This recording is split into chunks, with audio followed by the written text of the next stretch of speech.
this month's special edition of the Federal Executive Forum celebrating 21 years of profile IT mission programs in the federal government. This is our fifth annual Profiles and Excellence Chief Data Officer program, which will be coming to you from the virtual studios of WTOP and the Federal News Network. I'm Luke McCormack, and during today's show, we will discuss big data analytics, artificial intelligence trends, and strategies in numerous government agencies, and hear from the key leaders making them happen. With me on today's show are Dr. Jesus Caban, Chief Data and Analytics Officer, Defense Health Agency; Austin Gehrig, Chief Data Officer, Security and Exchange Commission; Terry Dorsey, Senior Data Architect and Evangelist, North America at Denodo; Conchetta Yates, Director of Analytics and AI Field Solution Architects, Everpure; and John Dvorak, Chief Technology Officer, Public Sector, Red Hat. Dr. Jesus, we are going to start with you. Give us a top line as to all the activity that's going on over there. I know you all have been on a tear. You've got lots of plans laid down, lots of activity going on, and a heck of a mission. Give us a state of the state. Absolutely. Good afternoon, everyone, and thank you so much for the opportunity to join. Yes, so across the Defense Health Agency is a combat support agency. That means that we serve as a force multiplier for the joint services to continue to enhance the warfighter's readiness, medical readiness. So as the CDO for the agency, I serve as the principal advisor in all matters related to data, analytics, and AI for the leadership here. So what are some of the trends? What is happening across the agency?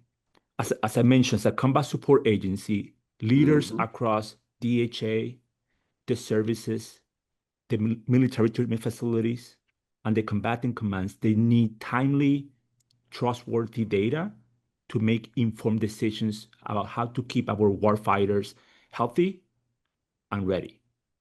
So to ensure the commanders out there have that key data decision advantage, we need to address the data issues first. So to be able to move at the speed of relevance in that delivering that data that they need, this week we released to the public the FY26, FY30 DHA data strategy. That is a 5-year plan designed to transform the agency massive, vast amount of data around the world into mission-enabling assets. This is not an aspirational strategy, but it's a mission-focused framework that the vision is to turn our data into trusted enterprise capabilities to improve our combat support, to enhance healthcare delivery to our beneficiaries, and to improve efficiency, operational efficiency across the agency. So listeners, today they can go to the DHA website, dha.mil, or directly to the dha.mil/CDAO, and they can download our data strategy. We look forward to working with the listeners, with other federal partners, to make sure we align a lot of the initiative in the data and the AI space into that strategy. Hats off to DHA for publishing that, and what a daunting task. I think of all those services out there, Jesus, and it's just amazing the amount of work that you all are doing. And we know our defense partners over there are extremely busy these days. So thank you very much for all that you do. Austin, how about a Security and Exchange Commission? I always think of this organization relatively small in the grand scheme of things, but very mighty. Tell us about what's happening over there. Yeah, thanks, Luke, and thanks for having me. So maybe a couple of things. First, the data environment, I mean, as you mentioned, the SEC is one of the smaller, medium-sized regulators in the federal government, but we have a very complex and interesting data environment. We have over 250 data sets that are in total over an exabyte in size. So a lot of organizations say they have big data, but in reality, their data is not that big. At the SEC, we do have big data, and it's upwards of, and it's over an exabyte in size. We also have over 400 forms that come into the SEC, over 4,500 filings per day that come into the SEC. So we also need to deal with unstructured data. And historically, that was always reviewed and always kind of processed by humans, but more and more we can do natural language processing, and now we can put large language models and AI on top of that as well. We developed a data strategy in 2022, and our data strategy is nearing completion. It was a 2022 to 2026 data strategy that we posted on the website. And I'm happy to report we've accomplished nearly everything in that data strategy over the last 4 years, and will be developing something new going forward. We've consolidated our data into one data platform. We are very actively working right now to make that data AI ready, so that all of the different AI kind of applications and solutions and so on can interact with all of that data at scale. We've done quite a few prototypes over the last several years, especially in the data AI space. We did a kind of a RAG prototype 2 years ago. Last year we did agentic prototypes, as well as we prototyped a semantic layer that allows you to speak a question in natural language, and it gets transferred into SQL queries, which then will analyze our structured data and come back with responses. So we've been very active in prototyping AI and kind of the latest capabilities in AI, so that we are preparing to deploy solutions at scale. Really do appreciate all the work going on over there and exercising this advanced technology to do all those regulatory responsibilities. Terry, Denodo. Every time I turn around, it's Denodo, Denodo. You all are on a tear. You're setting the world on fire. You're doing a good job evangelizing because we hear about it all the time. Give us the top line, the state of the state. Thank you. Denodo, at Denodo, what we do is we provide a truly universal semantic layer across all of your data in your organization, regardless of where it sits in systems and regardless of where it sits organizationally or geographically. And what this means for users, both AI and actual human consumers, is that you can interact with your enterprise based off of the language of your enterprise through a logical data management platform, which is universally distributed. Which means that when you ask AI questions, it's simplified based off the business language, and it can pull information from the corners of the world to bring that information back to leverage it for LLMs. It simplifies that access, reduces hallucinations, provides safeguards around how that information flows through.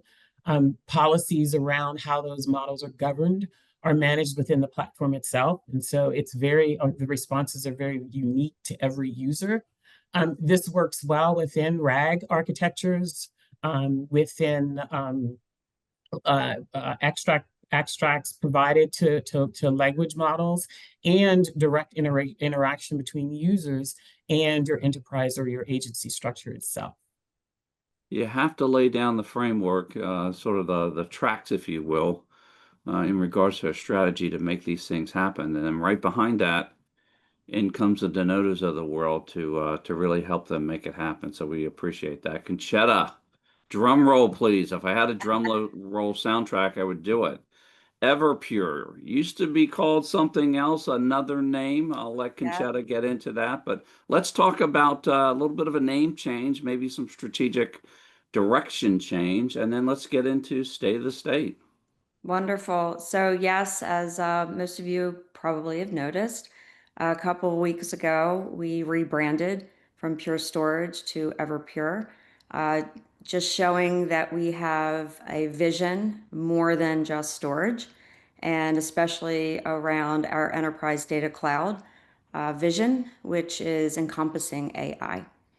So a lot going on. It's very exciting over here at Everpure, and our customers and the government have responded really well to the name change, knowing where we have been and where we are headed. So a few things just to hit on around the analytics and AI space.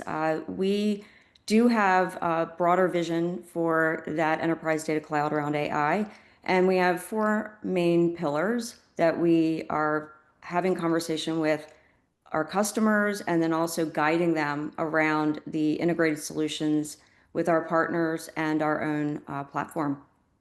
So first off, it's to connect. That's one of the first pillars, and it's around modernizing and consolidating the catalog and governance around your data, having that unified data storage platform to handle what you need to do around AI and analytics.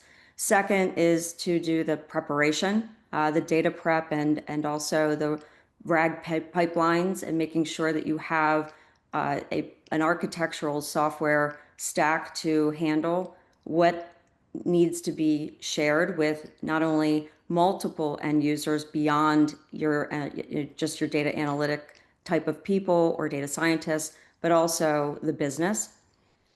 Third is training, having the right model training and model evaluation within that stack. And then lastly, inference with Scratchbase and then production ready inferencing.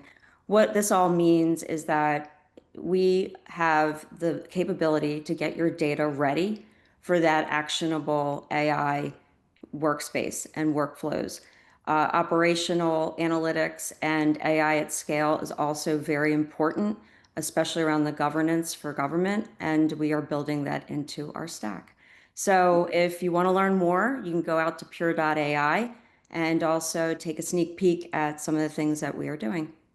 Nice. And of course, we'll have all these links, the one you've referenced, and of course, the ones that were referenced earlier up on our show page as well. So appreciate that, and congratulations on the new name and I'll Thank say you. new direction, but it's always been the direction. So hats off to all of you over there at Everpure. John, how about at Red Hat? You've been there since the beginning. You all have, you've defined a lot of this. These railroad tracks that we talk about are painted with Red Hat lineage. Let's talk about the top line and the state of the state as you see it today. Sure, great to be back. Thanks for having me. Always.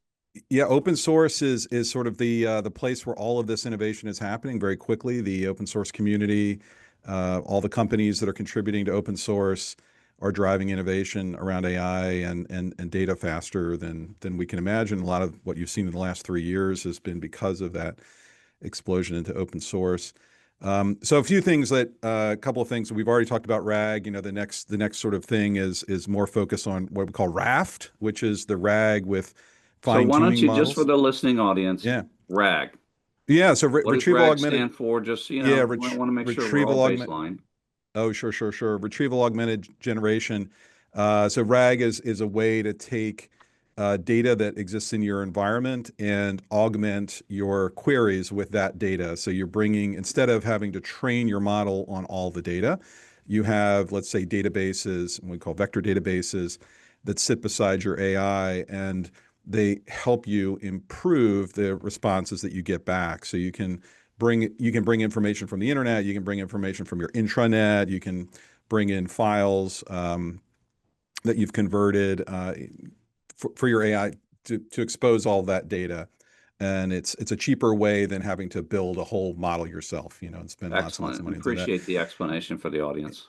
Yeah, and so RAFT is sort of the next generation that you'll hear that term is fine-tuning models. So doing some of that fine-tuning of models with your data and also having these other databases. So getting clearer, better results. A couple of other things that listeners will start to hear about is the Model Context Protocol, MCP. This is sort of the API of AI. This is what we're going to see as the way to connect securely all the different parts of your databases, your tools, your data sources in an open source, open standard way. So all vendors will manage that interconnect between data and AI through MCP. A couple other things we're seeing, AI data sovereignty is big. So people have heard about data sovereignty and confidential computing and these sort of topics where we're trying to ensure that you get to control your data, you get to control the systems that your data lives on. And in the concept of confidential computing is that when you're working with data, live data, that if someone had control of the system underneath, like your cloud provider or a hacker or somebody got, sort of say root control of your system, you don't want them to be able to see what you're doing. In traditional computing, you can see what people are doing above you in the stack, right?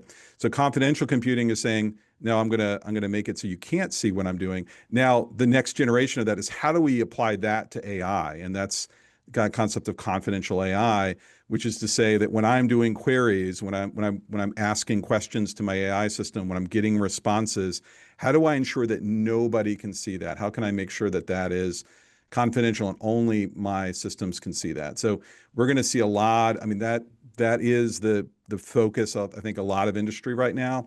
Certainly in the open source community is making confidential AI a real thing, confidential containers a thing, so we can do exactly what we're trying to do with confidential computing, which is say, yeah, the hackers hack away. I'm still going to do my work. You're not going to be able to tell what I'm doing, and I can feel confident hosting wherever I need to host. Have some barriers in there, if you will. So we really appreciate that and these explanations. So thank you for that as well. Jesus, I'm going to jump up to you and talk about specifically a profile, right? You're on a tear there. You've laid out and announced this monster activity you have going on over there. You want to highlight another program for the listening audience? Absolutely. So, going back to the strategy first. In the strategy that now is public, you will see 5 LOEs, lines of efforts. The first one is mostly internal, defines the roles and responsibilities for data governance point of view, meaning who is who owns what piece of information across this large enterprise. Second one is maximizing the use of authoritative data sources, ADS. Why? Because right now, as we go and try to mature in the analytics space, there's so many copies and copies of data that then it is almost impossible to trace it back for the lineage. Why you're saying that we need to make a decision at the combatant command level where the data came from. So we are doing internally a lot of efforts to make sure people understand how to leverage more those ADSs, those authoritative data sources. Another one that it will be a great push for us, either internally or working with industry partners, is treating data as a product. Often we treat data as just a small data set. I can pull, I can deliver it, a table, Excel spreadsheet, whatever format you want, but we don't treat it as a product. A product often has, an owner, have documentation, have quality checks, have embedded quality checks, have versioning control. So it goes through the whole life cycle. So we need to treat any data that we send out, especially for our combatant commands, we need to treat it as a data product. So that is line of effort number 3 that I would say is one of the most important ones to build trust. Mm-hmm. Why? Line of effort number 4 for DHA is building trust in our data. Today, in the ongoing operations globally, they need to make decisions in a second. There's no time to wait. So they don't have time to go and say, is this data for health that is being included in operations, and it's a critical part of it, should I trust it or not? No, that is to us. Make sure that the data that we're delivering, they can trust it. So we're building a lot of data quality scorecards and so on to make sure we move towards trusting the data. And finally, increasing the visibility of the data. by having an enterprise data catalog. Across the agency, the Defense Health Agency, we have over 100 data systems, petabytes and petabytes of data. So when folks come, combatant commands, services, where is the data? Sometimes it's very difficult to say, hey, I know the data is in this system versus this other system. So an important initiative that we are undertaking is doing a complete inventory of our data systems, who are the data domain owners, who are the data stewards, who are the IT data custodians, to have complete visibility about what the organization has. And then who is benefits for all this initiative? Because I have spoken about the strategy that we're following, the governance that we're implementing, data as a product. But it's very simple. The benefit is very clear these days, especially this month or since the beginning of the year, are our combatant commands out there. Because today, in support of ongoing operations, especially for the last couple of weeks, DHA is delivering critical data sets, such as number of beds, how many beds we have in hospitals around the world, or in CHIPs. How many ICUs do we have available right now? How many ORs we have right now? Or our blood inventory, how much blood do we have in every part of the world? So those are critical data sets that are the ones, you ask about the benefits of implementing a data strategy, the benefits of having governance, the benefits of treating data as a product.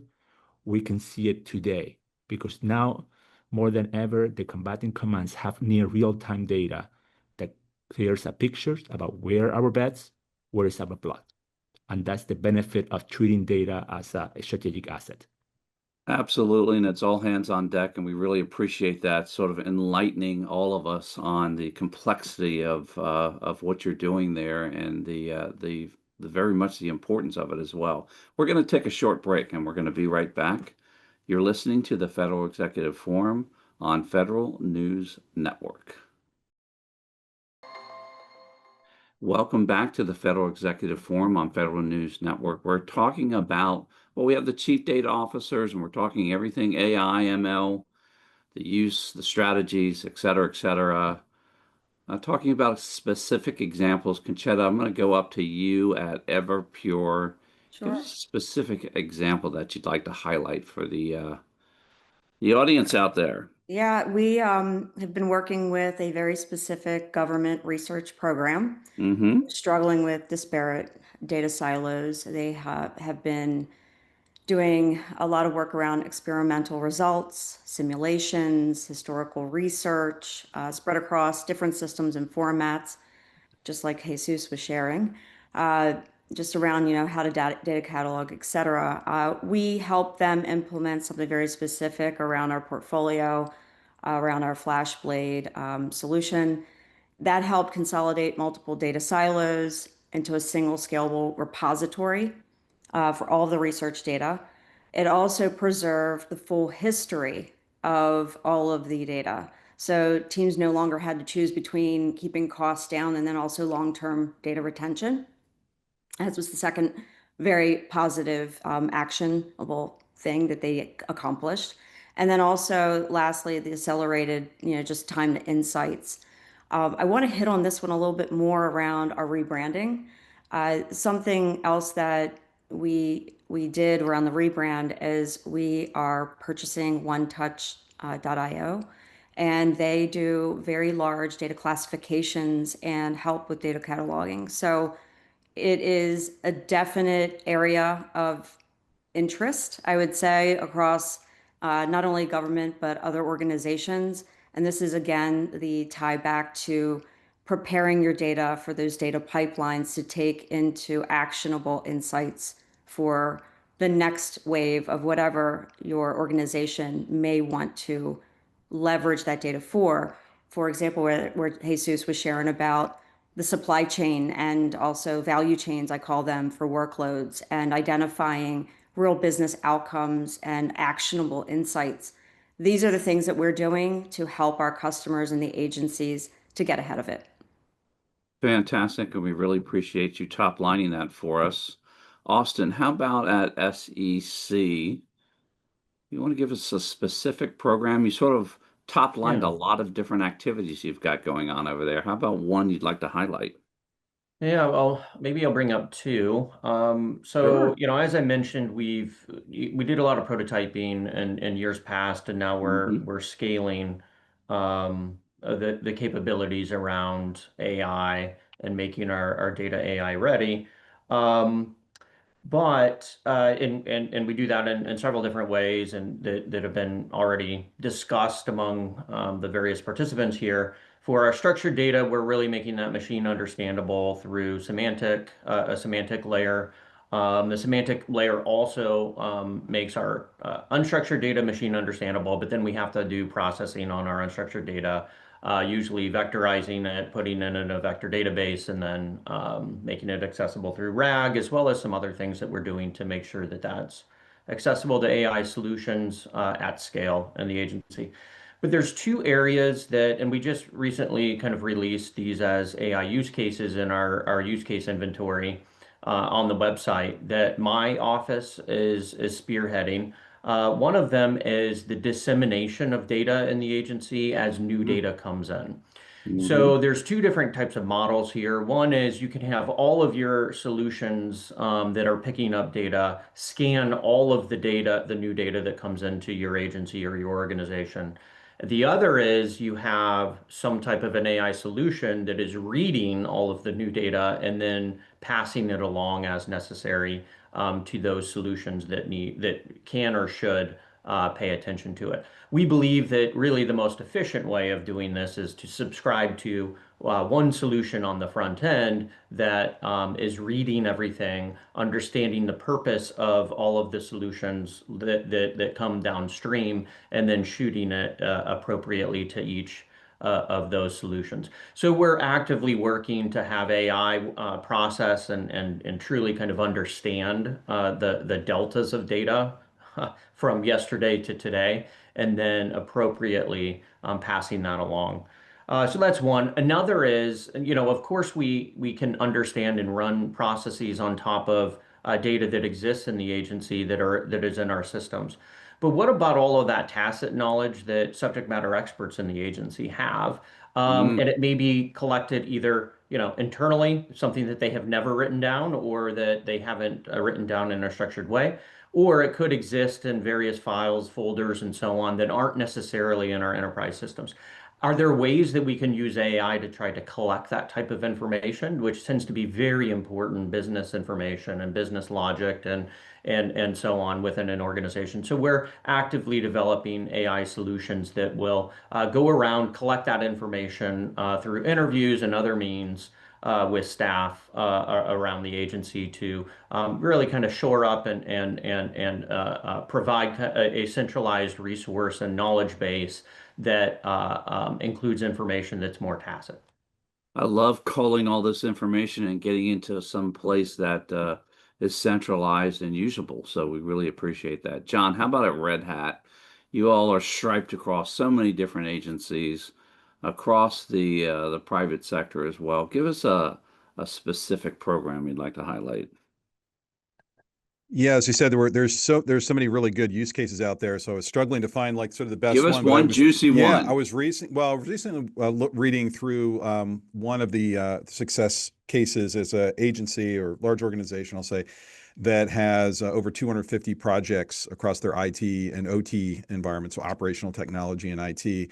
And they were looking a way to operationalize AI across the enterprise. So sort of having a way for developers to manage that AI pipeline. So everything from bringing data in, connecting to data sources, converting, using tools like Dockling, et cetera, to convert documents in a way that can be exposed to the AI systems. And they wanted to be able to govern that pipeline and have auditors to be able to look at what's going on and manage all of that. And so we work with them to build this environment. It's pretty interesting. It's much longer talk than I have here. But one of the things I found was interesting about this particular case was reading some of the feedback from the customer. they had historically, like a lot of agencies, a lot of organizations, built up, maybe they had 250 projects. They probably had 250 different ways of doing software development. And the AI, just the idea of having to build a common AI environment to workflow all this, to build a common pipeline, it made sense for them to come together and build a common way of doing things. And it actually did something that I think all IT, and I'm a former CIO myself, like you struggle for years to try to have the moment, like the asteroid's about to hit the Earth kind of moment where everyone actually comes together and does something. And Yeah. AI is that sort of We've all been there. digital asteroid hitting the Earth is they actually came together, and in the end state here is they have a flexible but common environment that's auditable, where they bring data all the way through to production and inference, like all the way out to the customers that they're serving, in a way that like again, like 250 different teams are now, or different projects are now using one thing. So I kind of see AI, a silver lining to all this confusion and work that we have to do around AI, is that it gives IT teams and CIOs maybe an excuse to do a little bit of I'll say consolidation and governance consolidation, which we all hope to see. So that was the thing, more than the IT or the technology in that program. That's the thing that I keyed in on, is like, wow, you solved a problem I've been looking to solve for 20 years. So And excellent. interesting how something like this, the use of this technology sort of backed you into a 20-year-old issue that clearly needs to be solved. So hats off, and you probably just 100%. gave a lot of people a very good idea that are going to be listening to this. Terry, you gave us an outstanding top line on the different types of technologies and capabilities within those technologies. I'm dying to hear one of these specific use cases that you'd like to highlight in regards to the use of this technology. Right. So we work with actually customers and agencies that are both federal, private, as well as commercial as well. And the intersection of that, and I want to speak to something that Jesus talked about earlier, this idea of treating data as products and the creation of data products, and leveraging the universal semantic layer and actually to do that. And so some of the agencies specifically that we work with, many of them are hierarchical and distributed across different parts of the geography, right? And so this idea of being able to have this autonomous semantic capabilities within the different hubs, or the different leaves, if you will, of those organizations, and have those same things provided up through centralized hubs, if you will, of that, so that the meaning of what data is represented through those products is maintained across this distributed environment, with the ability to not only create those products and secure them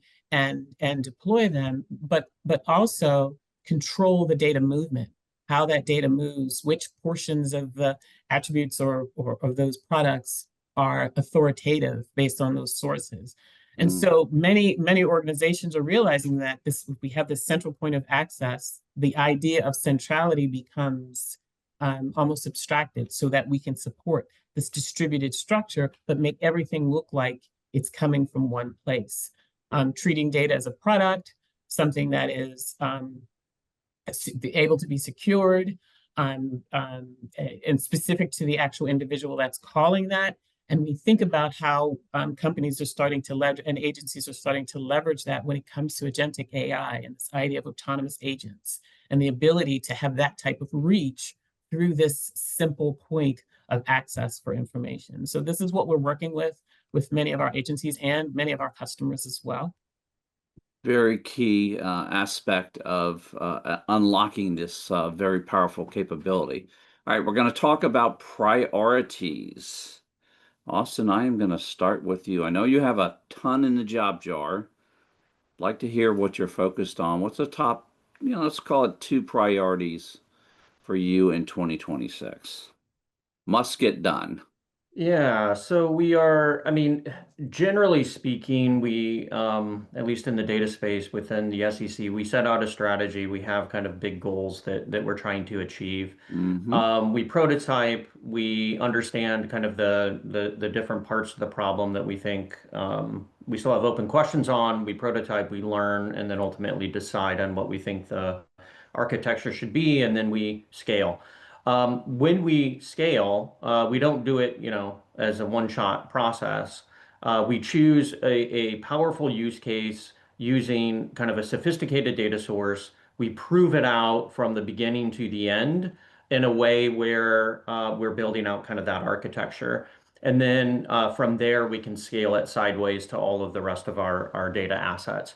So we're right now in that process of taking priority use cases with priority data assets and making them AI ready in the ways that I've talked about already this year, with the goal of scaling kind of on the edges over the coming year to 2 years, so that all of our data kind of at scale will be ready for AI processes. So that's kind of how we're handling things over the next couple of years. Fantastic, and really do appreciate that. Conchetta, number one priority for Everpure this year, 2026. When you wake up every day, what's at the top of that list? Well, we we've got three. So you're asking me number one. It's kind of hard, but I'll give you what we believe is number one. We are here to help this, the mission and our customers with getting your data ready for AI. That would be like the top. What I would share underneath of that is, of course, the integration of OneTouch for classification of the data. The second part is we're creating a product called Data Stream around the data pipelines, around the semantic layer, and helping our customers with that auditability and visibility into your data.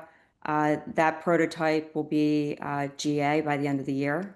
And then lastly, bringing AI to life for our customers. And what we mean by that is giving services, joint services with NVIDIA to enhance and enable the inference models that they have in their software stack. Excellent. We really do appreciate that and look forward to that as well. We're going to take a short break and we'll be right back. You're listening to the Federal Executive Forum on Federal News Network. Welcome back to the Federal Executive Forum on Federal News Network. We've got the CDOs here and a bunch of other architects and evangelists talking about all things AI, ML, etc. We are on the priority section. Jesus, I'm going to ask you, I know you've got a dump truck load of priorities for 2026. Why don't you give us the top couple priorities that you're focused on? Absolutely. So across the agency, the Defense Health Agency, when in the data analytics space, we have two priorities. First, operationalizing our data strategy. As I mentioned, we have released a data strategy. Now let's execute on it. The second one is in alignment with the Department of War AI strategy that was released earlier this year that listeners can find online. The department wants for every component of the Department of War to become an AI first organization. So those are our two priorities. What are we doing with the data to operationalize the strategy? What are we doing to become an AI first organization? So on the first one, the AI data strategy, so we will continue to expand in collaboration with industry partners and internal staff and others, the delivery of those data products for our combatant commands, our services, and our healthcare operations. Also, we will continue to be transparent with those enterprise data catalog, tracking the lineage of data and so on. And then we will heavily invest in this year in data literacy, because at this point, this data stewardship is everyone is part of our data strategy. Everyone is part of our data maturity. Therefore, we need to invest more in data literacy. Then when it comes into the second priority, the AI, is continue to set the policies in place to make sure that we can safely and responsibly deploy more of these AI capabilities that we have today. As of this month, March of 2026, we have over 58,000 staff members from the Defense Health Agency currently using GenAI.mil. That is about 34% adoption rate. By the end of this month, we will have over 30,000 providers access at their fingertip of ambient listening as well, that listen to the conversation and do that. We need to help them transcribe the clinical notes. However, we need to do all that and move fast in a responsible, safe, secure way. So having the policies in place to enable that, that's another key priority for 2026. Excellent. And we really do appreciate you being very crisp about what those priorities are. Speaking of crisp, Terry, number one priority 2026, Denodo. Right. Our priority is helping our customers, including agencies and industry, to get their data AI ready. But what that means is making information semantically meaningful so that technologies can take advantage of it as well as individuals. This ties into things like data literacy and this ability to expand the consumption across organizations, be it AI or be it individuals. That in line with sharpening our reasoning framework so that people that interact with our system have access to the information based off of natural language and the reasoning capabilities based in that to make data more available to a broader consumption or a broader base of the organizations. Certainly do appreciate that. John, Red Hat, number one priority 2026. All right. Well, our number one priority is to provide an environment where a customer can have any model on any accelerator in any cloud. And this concept is you choose the model you want. You can choose the place you want, any cloud or data center you want to run it, and anywhere you want to be. And that's where our OpenShift and Red Hat Linux development is all about. But the key thing I want to focus on right now is what I think is the coolest part of this is distributed inference. So inference is when you ask a question, you get a response. That's that process when you're working on your chat bot and it gives you a response. That's inference. Right now, the way inference works in traditional ways is you ask a question, and somewhere in a data center somewhere, there's a GPU, there's a single chip that is listening to your request and responding to you. And there's a single system that's keeping all of that inside the data center. It's not some widely distributed solution. The next step of inference is distributed inference. And the open source project for that Red Hat is leading, but we have Google, NVIDIA, IBM, AMD, Cisco, Hugging Face, Intel, and others are all working on, is called LLM-D, LLMD. So that's a decentralized way of doing inference. And where this is going to take us is that when you ask a question, or many people ask a question, that it can be distributed across many systems. And they can be heterogeneous systems. They could be multiple GPUs, different CPUs. And you can imagine in a government agency where you're not buying the latest and greatest all one GPU, you got to use what you got. So how do you take what you got and be able to use the entire system to distribute that load across many different systems? And remember 5 years ago we had, or maybe 10, 15 years ago, we had Hadoop that distributed storage and data processing across many systems. Similar kind of thing. So I think this is the next thing we'll see. It'll allow us to use older hardware to exploit, the CPUs that we've already bought with the GPUs, and it'll allow for that sort of resilience within an environment where you might lose part of your compute capability, but your query still is out there and still getting worked and still comes back. So I'm really excited about distributed inference and LLMD. Absolutely love the ability to stretch the hardware dollar, if you will. All right, we're going to have to tighten it up here, but I want to ask at least our federal partners here, federal executives, top lesson learned. Jesus, I'm going to start with you. Just as you're working through this journey, we've got lots of people listening to this. Number one thing that you'd like to highlight in regards to lesson learned? Thank you. So the most important lesson learned today for me has been that technology alone is not a strategy. We can have the best technology out there, but that is not the strategy. Also, we can have the best strategy out there, but strategy alone is not actionable. Therefore, the biggest lesson learned for me is that real transformation happens when we collaborate across people, in my case, from operators to medics, to nurses, to surgeons, to IT, to CIOs. We collaborate them, people, processes that includes policies, workflows that we have in place, and technology. Once we go across and collaborate people, process, and technology, then that is the lessons learned. That's how we can transform agencies. Fuse it all together. I love it, and we really appreciate that. Austin, top lesson learned that you'd like to impart some of that wisdom on this audience? Yeah, so I think one of the difficult things right now is that, especially in the AI space, things change so rapidly. So one of the biggest lessons learned is remain agile, develop an idea of how solutions in your organization, in your agency, will work regardless of the technology. Think about what it is in and data tends to be kind of that connective thread all the way through your agency, from kind of the staff in your agency who are designing information collections and so on, all the way to the analytics and use in your agency, and ultimately, in some instances, dissemination to the public.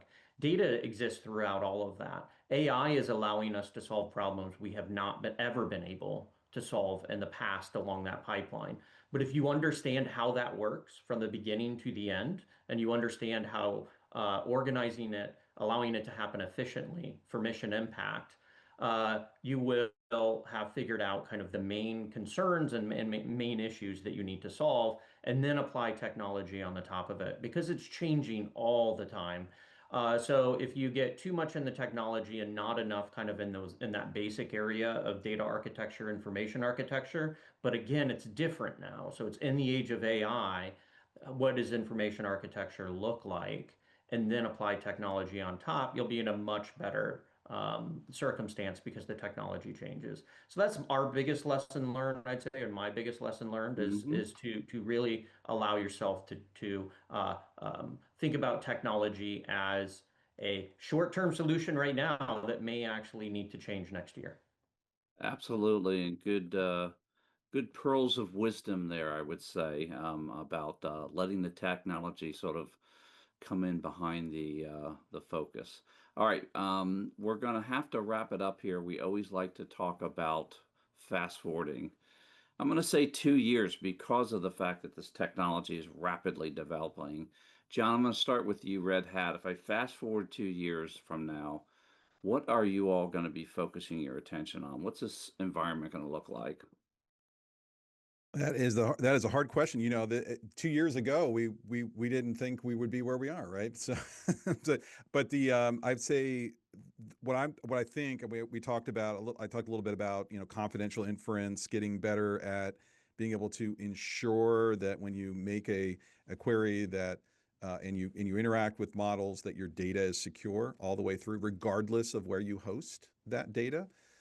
So that's a big thing. And the sort of the side to that, or the other part of that, I think is routing requests and getting much better at that. So when I make a request to a system, the back-end intelligence to say, I'm going to find you the right models to work your request. I'm going to use the system that is the least taxed to get you the fastest response.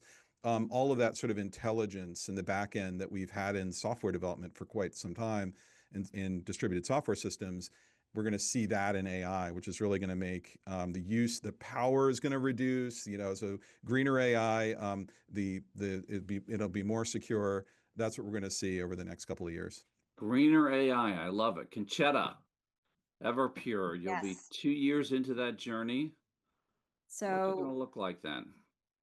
yes, so definitely helping our customers with unifying their AI data fabric, making sure that they're starting to normalize their AI enhanced workloads and workflows, and then just shortening the cycle from data to decision. That is our biggest focus, as well as, our partnerships that are out there to help our customers get there faster. Excellent, and we really do appreciate that, and all the focus that you all are providing to this community. Terry Denoto, 2 years from now, what's it going to look like?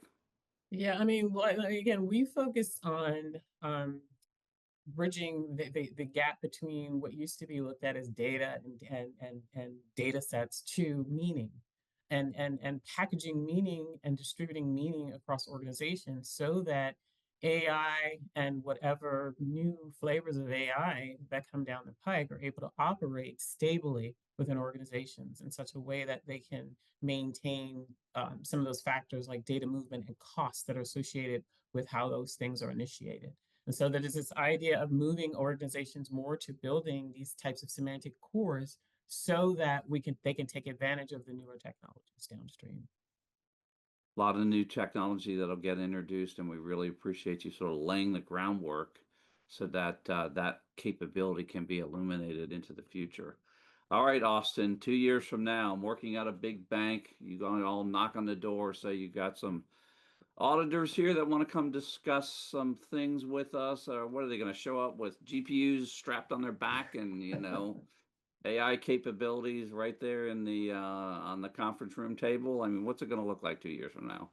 Yeah, I mean, potentially, things change so fast. It's really difficult to predict 6 months out. I mean, a year ago, I would not have been predicting what we see now.